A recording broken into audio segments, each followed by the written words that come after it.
you know, it's really funny because when you get this,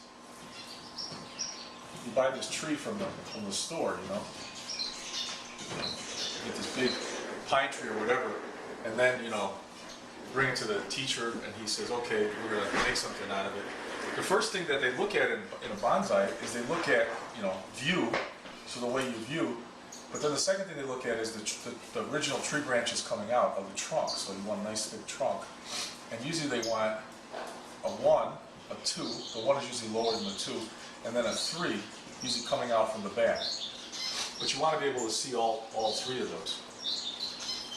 So, first lesson in Tai Chi, we got all this shrubbery around us, and we want to shed the shrubbery. So shed the junk in our life, relax. So we carve down the bonsai to very simple branches.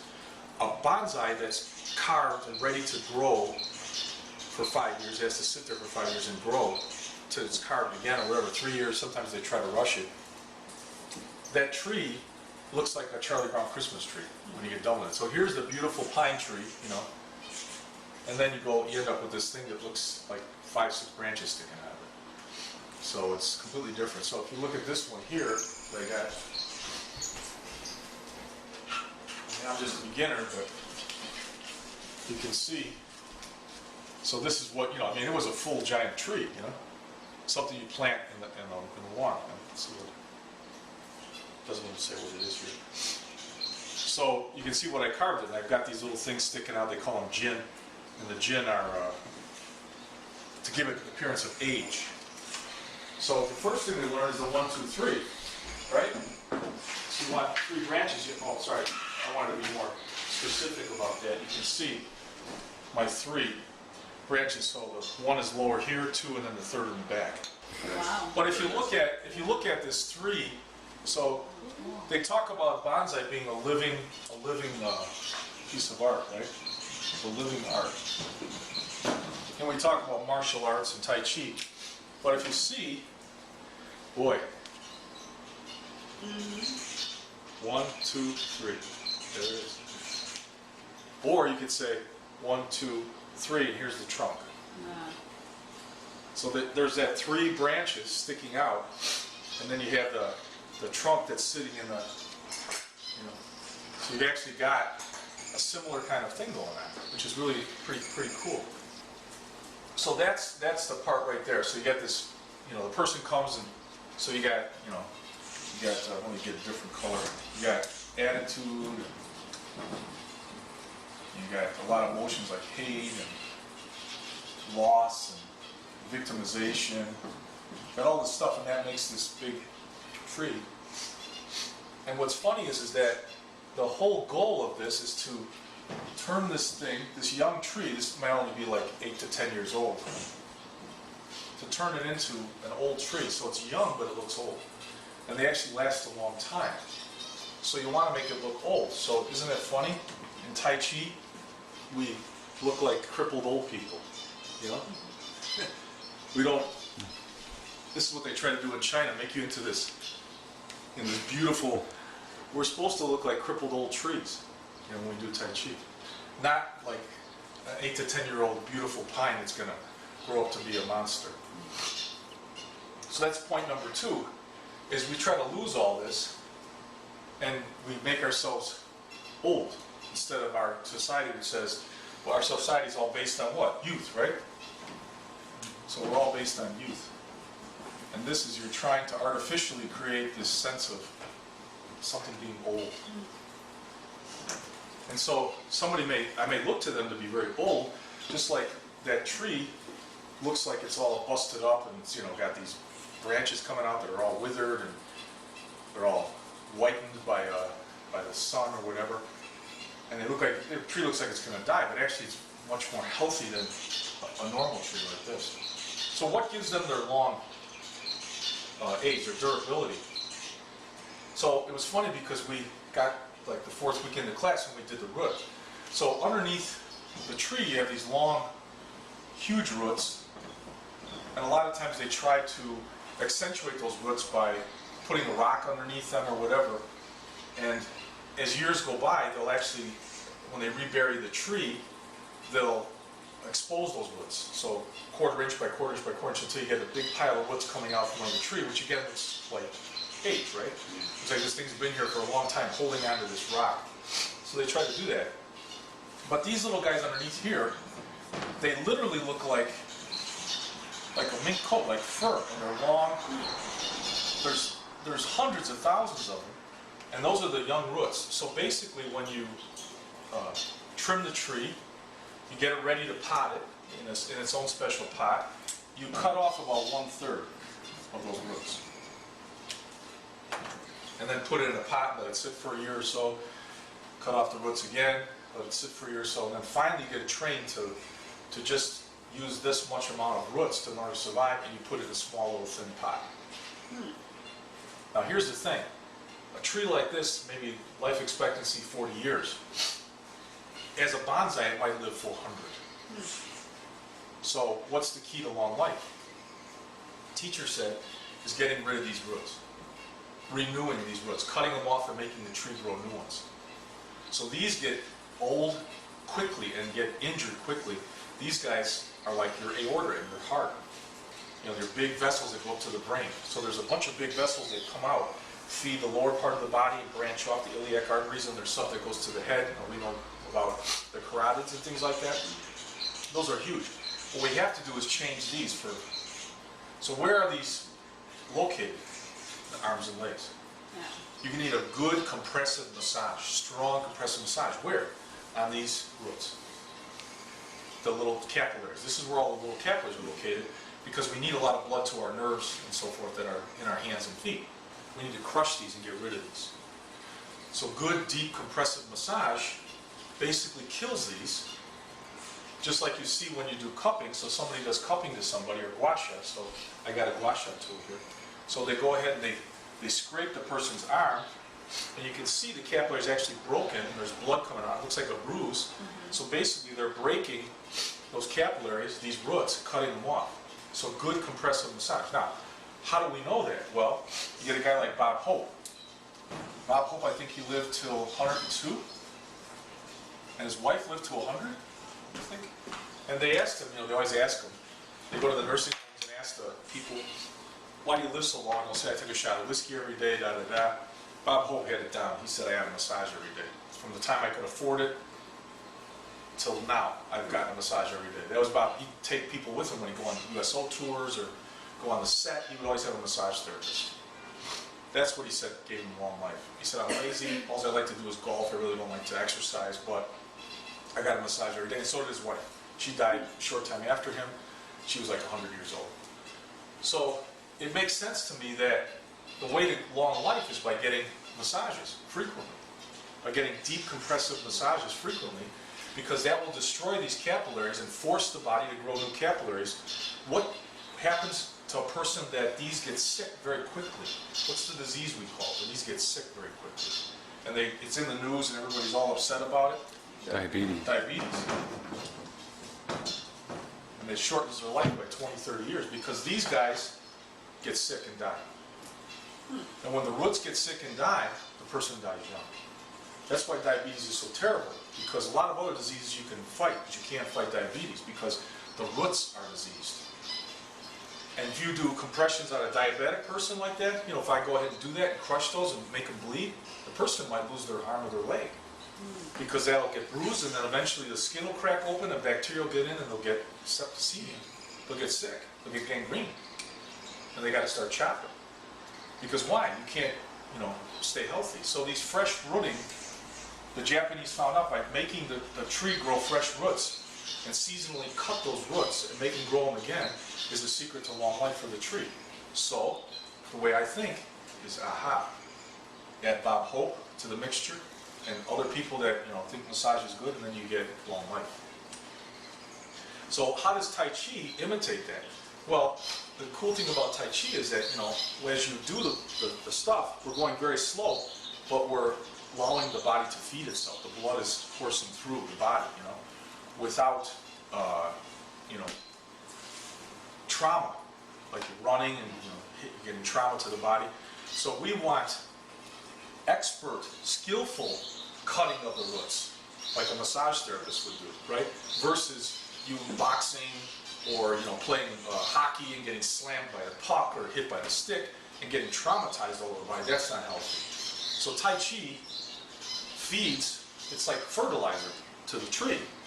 So this slow movement, I'm getting all this fertilization coming up to the tree. So basically, it has a lot to do with it. I think it really does have a lot to do with the comparison between bonsai and oh, Eric, you asked about bonsai and bonsai, right? Mm-hmm. So bonsai is the cry they had, Yeah. Bonsai, bonsai. Yeah, it's a word. Yeah, bone, pronounced like bone. Bonsai is the tree. So that's the pronunciation difference. So it really is bonsai, isn't it? If you think about it, just playing with the words. I mean, the Japanese would never say that because that doesn't mean that in Japanese, but it's funny that we can think of it that way, So, I have a question. Yeah, good. You're talking about the blood going to the extremities. Yeah. About a quarter of the blood and the energy in our bodies goes to nourish our brain. Brain, right. How does this system that you're talking about? Well, if these are, in my thinking, if these are healthy, they allow much more to be able to go to the brain. This part that interacts with the rest of the world, right?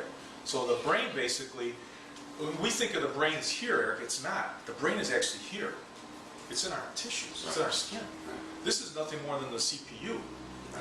Majority of the vessels, the nerves, are in our arms and legs and in our torso. That's right. So even though this does suck a lot, the CPU unit, heats up and sucks a lot of power. It's not the real part of it, not the real computer. The real computer is going on. This is how. So when somebody is paralyzed, often their attitude changes. They have problems with anger. They have problems with why? Because the brain's not getting fed anymore. So if you touch the person's face where they still have feeling, you talk to them, the brain is still getting fed. You have to have a lot of touch in the areas it can be, because the brain is going wild. It wants input. It constantly wants feedback, and it can't get it. That's why, doing this kind of work, we say we're a touch-starved society. We are, because the brain's not getting feedback. Now it's politically incorrect to touch anybody. When I went to China in '88, I was in a facility for drug addicts, and we used to walk around. 3 hugs a day keeps the doctor away, and hug your therapist, hug this, hug, hug, hug. We're walking on the hall. I hugged 20 people to get to the bathroom. 20, therapists, patients, everybody. Now, if I worked in that same facility, I can guarantee you there is no touching at all. And so that's our problem. We've legislated out good, healthy touching. Bad touching obviously is wrong, but we went to the other side now. We're way on the other side where you can't touch anybody, so it's just wrong. And there should be an allowance for that, but you can't. Like, even if a teacher is a good, wholesome person and they put their head on a kid's shoulder and somebody down the hall doesn't like that teacher, says Mrs. Jones touches the students, the teacher's going to be fired or reprimanded, or something's going to happen. It's almost as bad as, she'd said a prayer in class. She'd be just as bad, So it's reprehensible that we've not allowed touch. And the bonsai tree's handled a lot. I mean, my teacher, he was rough on that thing. He was moving the branches and he's clipping this one. I mean, just really, really rough. Getting the junk out of your life, And that's what I think Tai Chi, which is so cool about it, is that when you get relaxed, you start to see what areas you need to snip. And when he looks at a tree, we're all sitting there, okay, that's the number 1 branch, that's the number 2, and he goes, and he goes, there's 1, there's 2, and we're like, okay, now we see it. We're all guessing, but we're putting tags on it, trying to guess, and then he'd come up and go, nice try, guys, nice try. And he turned it into the bonsai tree. It's really funny that he's the doctor. I call him the professor or the doctor, and he sort of giggles, but he really is. And he goes in that tree. This is what, the job of the Tai Chi is to clip this stuff away, so you end up with this sort of Charlie Brown Christmas tree. And then you start to grow really good branches. Instead of all this stuff, that we've had in our lives, the prejudice or the disrespect, or, somebody, you were a victim of a crime, you lost family members, your attitude towards you was poor because of your financial status or because of your race or you're gay or whatever. that all gets clipped away. See, people, if they carry that with them, they can't live a long life. They look like a full-grown tree, you put it down, it's wow, but in the end, they live a short life. They need to clip that all out. And that's what's cool about the bonsai is that, and Tai Chi's like that too, as you relax, you sort of realize, I gotta quit dwelling on what happened to me when I was 12 years old. I gotta go to a therapist, or I just gotta let it go. And that's what Tai Chi does. People come in here, and Deb was there that day, the guy stomped the floor and said, when am I gonna learn to kill people? And of course I found out later. Now when are we gonna learn to kill people? I found out later the guy was a cocaine addict at that time, a severe cocaine addict. I saw him 2 years later and he looked like completely different. He said, sorry man, I never came back to your class. He said, I apologize, but he said, I did find another teacher, a Tai Chi teacher, is really good. And I said, well, it must be good. You look fantastic. He goes, and I got off the cocaine. He said, I was on cocaine really bad, and I thought Tai Chi was going to help me, but I wasn't ready. So he confessed to me. And I'm telling you guys, you would not believe, Deb, if you saw him that day that I saw him 2 years later, it was like I saw a completely different person. So, he was going to Alcohol Anonymous, Cocaine Anonymous, he's going to all those groups, and plus, so, those groups do this, right? Yeah. That's why those groups work. They say, how does AA work? Well, it works like this, because they cut all that crap out of you. You're talking smack, and they're just saying, shut up, we're tired of hearing this BS. Clip. Because everybody else in the family will listen to them, because they feel sorry for them. Yeah. But you need to get that cut off, and you need to get the 1, 2, 3 branch, So it really has a lot of, it speaks to us, This method of bonsai speaks to us. It gives us, I think a lot of theory to live a good life, to live a long life. Because if that tree can live a long life, the Chinese developed their medicine by looking at nature and saying, okay, nature does this. We're going to put that into the body and do this in the body. So we're going to do the same thing. That's why Chinese medicine works so well, because they took it from nature. They didn't try to superimpose some other kind of system, Western medicine is basically a war system. It's a medical war system. There's an enemy in you, attack and bomb, destroy, kill, Do whatever you have to do. Whereas Chinese medicine says, let's try to, Now Western medicine has its place because it can save you if you're in serious trouble, but they try Western medicine for every problem, especially chronic problems. Chronic problems need to be, It's funny because I had a woman tell me recently she felt so good after my session, and honestly, she didn't feel good. I was going to write her back and said, it wasn't anything to do with me. You just have somebody that listened to you. Because she said, I feel so great, thanks for listening to me. Well, did I really help her? You know what, in truth, I just did what I normally did. It helped a little bit. What really helped her was me just listening to her. She had nobody to listen to her at that time. So, this kind of stuff, cut here, and then we get this, and then it starts to bloom. And then when it blooms again, and it gets real big after a couple years, then you go ahead and cut the roots again, and you trim it, and then you'll see, what you can see at the park, botanical gardens. Seems like there's another philosophical lesson in what you just described, which is making do with less. Oh, absolutely. Well, that's the Chinese, that Zen thing, right?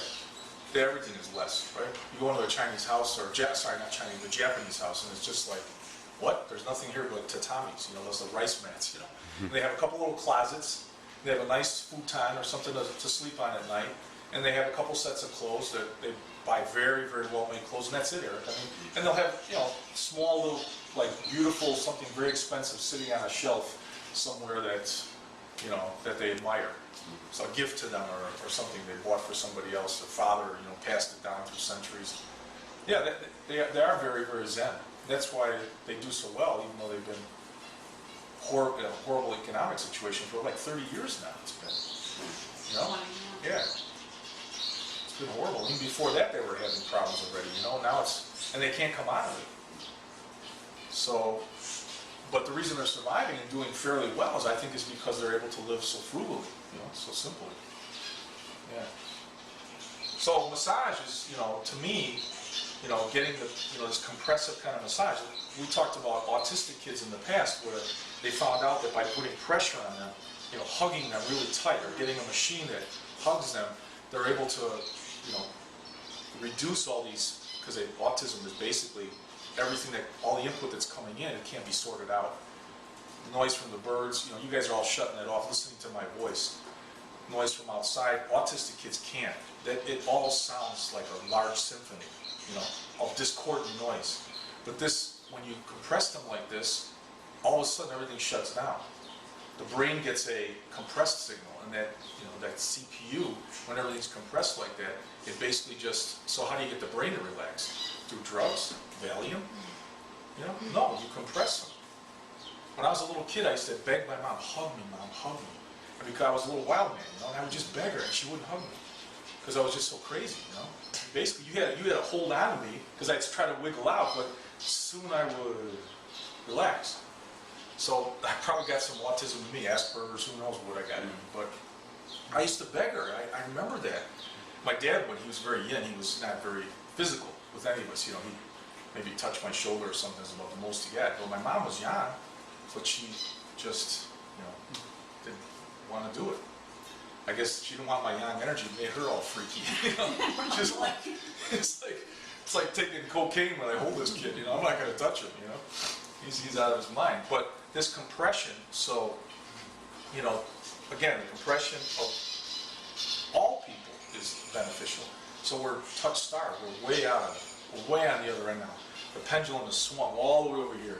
And so where do people get their touch? They go to whorehouses. They go to illegitimate massage parlors, and it's not real touch. It's just a, you know, I pay-as-you-go touch. You know, it's fake. It's not by a skilled therapist. You know, just like somebody going doop-de-doop-de-doo and then they have sex. It's not really a skillful, you know, healthy touch, like a bonsai master versus me. You know, I go in the tree and I'm destroying probably half the stuff that's really beneficial. So, pretty cool, huh? Very cool. Yeah. Cole asked a question right at the end, so we'll just go a little, this is a little bonus material. You can see some of these leaves are burned at the tips, right? So this is from too much fertilizer. I over-fertilize, and that often happens, things get burned. Diabetes, you get burned at the tips. Over-fertilize with sugar. Yeah. Same thing. So you asked about diabetes, we're over-fertilizing our bodies. We don't need that much sugar. You know, they love nitrogen and things like that, but it has to be in small quantities. When it isn't, look what happens, the tips get burned. Isn't that interesting? Just like the tips go on the toes and the fingers first on the diabetic, their eyes go. You know, things that are requiring a lot of fertilization, but in the proper amounts. The eyes require a lot of sugar, glucose, but too much is going to burn the capillaries, destroy the capillaries. You say, well, I thought you said destroy the capillaries. Yeah. You destroy them in a healthy way, not an unhealthy way. Over-fertilizing is unhealthy. So you don't want to over-fertilize the roots. You want... There's a difference between chemical stimulation and physical stimulation. The Yes. chemical would be the sugar. Yeah, absolutely in us. Absolutely in physical. So stimulation here is, you know, massaging, you know, the plant, everything else, and the wind blowing it and so forth, yeah. But the cool thing about it is you can never overwater a bonsai, really. They just can't be overwatered. You have to water them constantly. Isn't that funny? Humans need, you can never overwater yourself because you're going to just urinate it out. So that's what teacher said. He said, don't ever think you can overwater your bonsai. He said, it's very rare you kill a bonsai with too much water. The way you kill a bonsai is too much fertilizer. You got to be really careful. And that's just like the human body. So water we need more of than sugar. People need to do more water, water. You know? And that just reminded me, drink more water, do less sugar. You know? And it's hard because sugar is in everything. Everything, especially if it's any packaged food. They put sugar in everything. For no reason at all, they just put sugar in there. Well, they make it shelf stable. That's what sugar.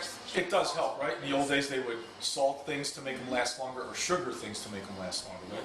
Yeah, and it's still to make stuff last on the shelf, because that's why it's hard to reduce sugar and salt levels to a certain point. And even when you, like with chicken stock, for example, if you just buy the regular and you look at like the sodium levels are through the roof. And even when they try to reduce it, they still have to do enough so it doesn't, you don't get botulism. Yep. Is what it's Absolutely. for. So, well, the moral of the story there is eat fresh. Exactly. That's the moral of the story. But the problem is nobody will because it's difficult, you know? I mean, we don't have time like we used to. There was usually somebody at home, male or female, doing the cooking. Grandpa, grandma, somebody cooked for the family. So when you came home, there was meals ready, you know? And that's how, you know, but nowadays, nobody wants to cook, you know? I mean, it's just like, you know, I want to do my computer, you know? I want to do this or do that, you know? I don't want to cook. But in the old days, cooking was considered to be a big priority, and you were given a lot of respect for being the cook of the family. Well, plus it was expensive too. Huh? Food was expensive. Food? So Yeah, yeah, You yeah. didn't want to waste it. Absolutely. So, as opposed to now where it's Sugar was really expensive in those days, you know? People had a hard time buying it because it was so expensive. Now it's just made in vats, you know, with bacteria and Hard time buying cornstarch, it, you know? but healthier. What's that? Hard time buying the sugar, but healthier. Yeah, yeah, exactly. Well, I mean, I'm always, if prices go up, I mean, of food prices, I think it's be a great thing for America. They're gonna complain like crazy, but it's gonna be maybe not great for our economy, but great for our health. So, if things get more expensive, people won't be able to eat as much, and they won't be able to eat a lot of the foods that they normally do, you know, all the snacky foods. You know?